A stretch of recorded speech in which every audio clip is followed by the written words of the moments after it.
नमस्कार। आज हम बात करते हैं एडवांस ऑस्टियोआर्थराइटिस की और कब जरूरत पड़ती है एडवांस ऑस्टियोआर्थराइटिस में नी रिप्लेसमेंट की। तो दोस्तों, ऑस्टियोआर्थराइटिस का मतलब होता है जोड़ों में घिसाव होना। जब यह घुटनों में होती है तो इसे नी ऑस्टियोआर्थराइटिस कहते हैं। यह घिसाव उम्र के साथ जब होता है तो इसे प्राइमरी ऑस्टियोआर्थराइटिस कहते हैं, जो कि अधिकतर पेशेंट्स में 55-60 साल की उम्र के बाद पाया जाता है।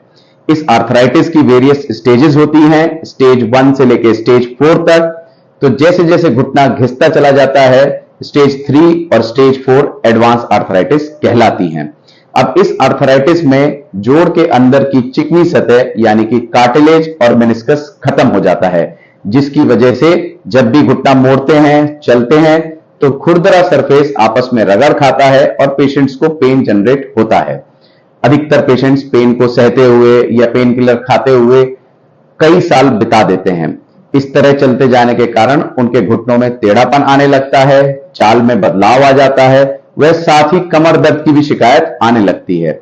अक्सर मरीज हमारे पास उस स्टेज में आते हैं जब या तो वह बिल्कुल चलने फिरने से लाचार हो चुके हैं, व्हील चेयर पे आ चुके हैं, या उनकी पेन किलर की रिक्वायरमेंट पर डे बढ़ती चली जाती है। अब ऐसी स्थिति में नी रिप्लेसमेंट एकमात्र उपचार होता है जिससे कि मरीज वापस चल सकता है, उसके दर्द की रिक्वायरमेंट, दर्द की दवा खाने की रिक्वायरमेंट कम से कम रहती है, वह अपने नॉर्मल जीवन में लौट सकता है। अब नी रिप्लेसमेंट के बाद रिकवरी का ट्रेंड भी काफी फास्ट हो गया है। हम लोग अब रोबोटिक नी रिप्लेसमेंट करते हैं, जिससे अमूमन रिकवरी कुछ हफ्तों में हो जाती है। लगभग 50% रिकवरी टाइम पहले से कम हो गया है। सर्जरी काफी प्रिसाइज हो गई है। तो जो लोग पहले घबराते थे कि नी रिप्लेसमेंट के बाद काफी दर्द होता है, लंबे समय तक फिजियोथेरेपी करानी पड़ती है, उसकी आवश्यकताएं अब कम होती चली जा रही हैं।